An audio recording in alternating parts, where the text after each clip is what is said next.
Baba yetu wa mbinguni, jina lako litukuzwe Baba. Baba yetu wa mbinguni, jina lako litukuzwe Baba. Baba yetu wa mbinguni, jina lako litukuzwe Baba. Baba yetu wa mbinguni, jina lako litukuzwe. Bwana Yesu asifiwe. Watu wa Mungu, napenda kumshukuru Mwenyezi Mungu kwa kunijalia uhai na uzima kwa kuweza kuiona siku ya tarehe 23 mwezi wa pili 2026. Pia na wewe ndugu yangu, mtu wa Mungu, mshukuru Bwana kwa kuiona siku ya leo, si kwa nguvu zetu, si kwa mapenzi yetu, bali ni kwa rehema zake Mwenyezi Mungu. Naomba katika siku ya leo, siku ya Jumatatu, twende tukasome Biblia takatifu kutoka Agano la Kale, kutoka kitabu cha Yoeli. Tusome Yoeli 2 mstari wa 12. Yoeli sura ya 2 mstari wa 12. Nami nitawatangulia na kusoma kwa msaada wa Bwana. Lakini hata sasa, asema Bwana, nirudieni mimi kwa mioyo yenu yote, na kwa kufunga na kwa kulia na kwa kuomboleza. Nitarudia, watu wa Mungu.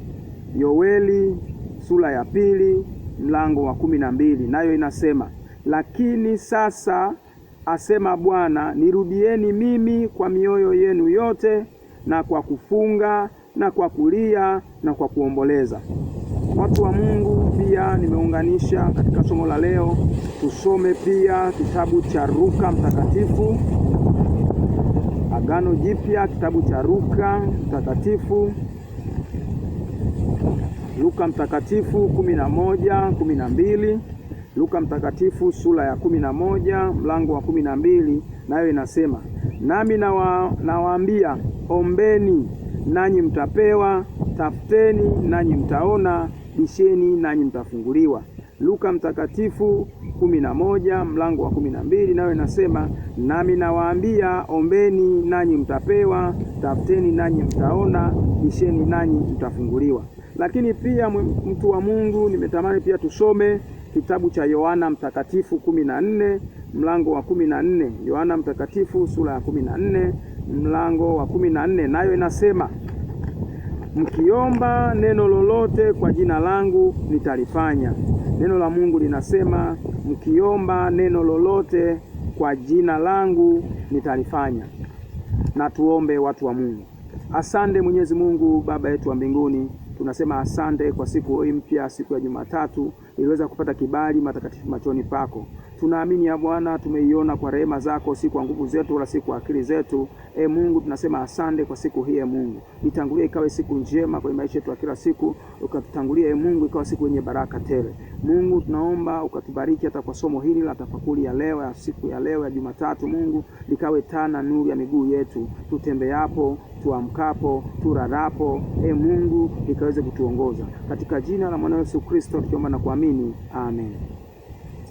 Watu wa Mungu, Mungu anatupa baraka tele. Mungu anatupenda sana, watu wa Mungu.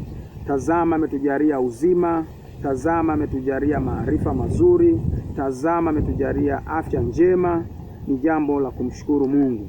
Watu wa Mungu, kupitia Yoeli 2 mstari wa 12 ambao tumekwisha kusoma hapo awali, watu wa Mungu, tumekuwa tukitenda dhambi mbalimbali muda wote, ambazo hizo dhambi ni chukizo kwa Mwenyezi Mungu aketie mahali pa juu palipoinuka.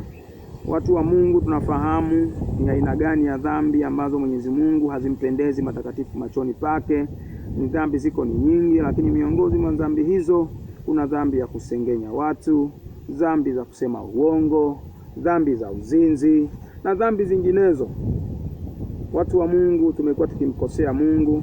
Pia yawezekana, watu wa Mungu, kupitia dhambi hizo ambazo tunazifanya katika maisha yetu ya kila siku, tumesifiwa sana na watu mbalimbali na wadau mbalimbali na makundi mbalimbali ya wazee, vijana na kadhalika, watu wa jinsia zote, wa kiume na kike, kuonekana kwamba sisi tu marijali kwa sababu tunamiliki wanawake wengi, tunamiliki vitu vingi, tunamiliki vitu vingi kwa kusema uongo, tunamiliki mali nyingi kwa kuua, tunamiliki wanawake tukijiona sisi kwamba tupo sahihi na tunakuwa takatifu machoni pa Mungu.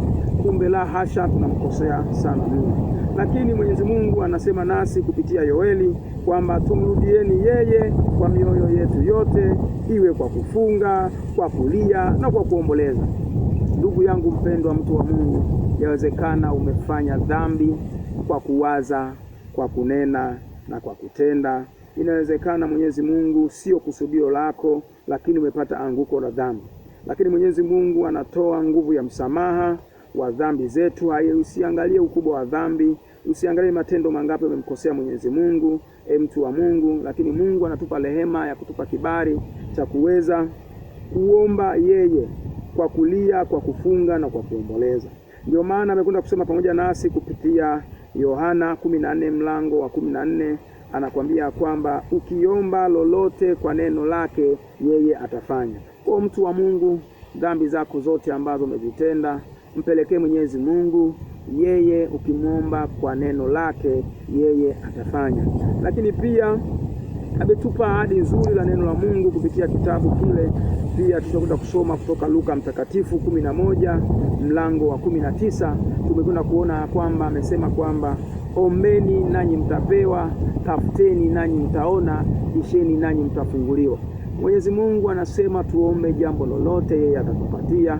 Mungu si muongo aseme uongo, bali ahadi zake ni za kweli. Kwa hiyo tupeleke haja zetu kwa Mwenyezi Mungu, tuombe jambo lolote kwa Mwenyezi Mungu, yeye atatupatia. Wengine baba wanatamani kufunguliwa mioyo yao kwa kuwa Mungu wanahitaji kupokea yeye. Anasema ya kwamba bisheni nanyi mtafunguliwa. Na anasema mtu yoyote yule ambaye atamtafuta yeye kwa kumkiri yeye Yesu Kristo aliyeweza kuamba msalabani kwa ondoleo la dhambi zetu, basi atamuona. Watu wa Mungu, Mungu anatupenda. Mungu anatupenda zaidi ya sisi tunavyojipenda. Hivyo yatupasa tumwelekezee yeye haja zetu, tumwelekezee yeye makosa yetu, tukiomba kwake na kwa kuamini kwa jina la Yesu Kristo aliyeweza kuamba msalabani kwa ondoleo la dhambi zetu, basi tutasamehewa dhambi zetu zote na tutakuwa watoto wapya, na yeye atatuongoza katika maisha yetu ya kumpendeza yeye. Watu wa Mungu, tunasema asante kwa kuwa Mungu ni muweza wa yote. Ametujalia hii siku ya leo, siku imekuwa ya upendo na ya baraka. Naomba wote na tuseme amen. Asante.